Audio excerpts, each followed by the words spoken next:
ಇಂದು ನಡೆದ ಹೆತ್ತೂರು ಗ್ರಾಮ ಪಂಚಾಯಿತಿ ಅಧ್ಯಕ್ಷರ ಚುನಾವಣೆಯಲ್ಲಿ ಒಟ್ಟು 10 ಸದಸ್ಯರ ಬಲ ಹೊಂದಿರುವ ಹೆತ್ತೂರು ಗ್ರಾಮ ಪಂಚಾಯಿತಿಯಲ್ಲಿ ಬಿಜೆಪಿ ಬೆಂಬಲಿತ ನಾಗರಾಜ್ ಹಳ್ಳಿಬೈಲು ಅವಿರೋಧವಾಗಿ ಆಯ್ಕೆಯಾದರು. ಚುನಾವಣಾ ಪ್ರಕ್ರಿಯೆಯನ್ನು ಚುನಾವಣೆ ಅಧಿಕಾರಿ ಆದಿತ್ಯ ಅವಿರೋಧವಾಗಿ ಅಧ್ಯಕ್ಷರಾಗಿ ನಾಗರಾಜ್ ಅವರನ್ನು ಅಧಿಕೃತವಾಗಿ ಘೋಷಣೆ ಮಾಡಿದರು.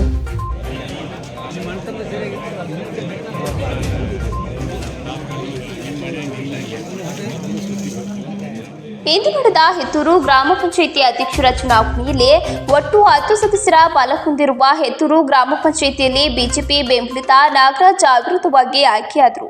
ಚುನಾವಣಾ ಪ್ರಕ್ರಿಯೆಯನ್ನ ಚುನಾವಣಾಧಿಕಾರಿ ಆದಿತ್ಯ ಅವಿರೋಧವಾಗಿ ಅಧ್ಯಕ್ಷರಾಗಿ ನಾಗರಾಜ್ ಅವರನ್ನ ಅಧಿಕೃತವಾಗಿ ಘೋಷಣೆ ಮಾಡಿದರು.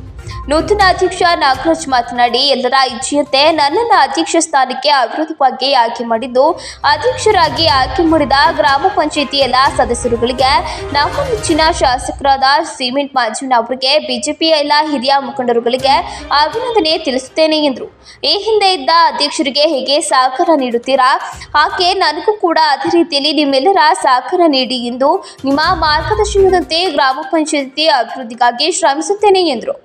ಬಿಜೆಪಿ ಕಾರ್ಯಕರ್ತರು ಹೆತ್ತೂರಿನ ವೃತ್ತದಲ್ಲಿ ಪಟಾಕಿ ಸಿಡಿಸಿ ಸಂಭ್ರಮಿಸಿದರು. ಈ ಸಂದರ್ಭದಲ್ಲಿ ಶಾಸಕರ ಅನುಪಸ್ಥಿತಿಯಲ್ಲಿ ಶಾಸಕರ ಸಹೋದರ ಯೋಗೇಶ್, ಮಹಾಶಕ್ತಿ ಕೇಂದ್ರದ ಅಧ್ಯಕ್ಷ ರಾಜೇಗೌಡ, ಬಿಜೆಪಿ ಯುವ ಮುಖಂಡ ಅಶ್ವಥ್, ಮಾಜಿ ತಾಲೂಕು ಪಂಚಾಯಿತಿ ಅಧ್ಯಕ್ಷರು ಶ್ವೇತ ಪ್ರಸನ್ನ, ಗ್ರಾಮ ಪಂಚಾಯಿತಿ ಮಾಜಿ ಉಪಾಧ್ಯಕ್ಷ ರಮೇಶ್, ಶಕ್ತಿ ಕೇಂದ್ರದ ಅಧ್ಯಕ್ಷ ಡಿ.ಲಕ್ಷ, ಎಸ್ಸಿ ಮೋರ್ಚಾ ತಾಲೂಕು ಉಪಾಧ್ಯಕ್ಷ ದಿನೇಶ್ ಐಗೂರು, ಗ್ರಾಮ ಪಂಚಾಯಿತಿ ಎಲ್ಲ ಸದಸ್ಯರುಗಳು ಹಾಜರಿದ್ದರು.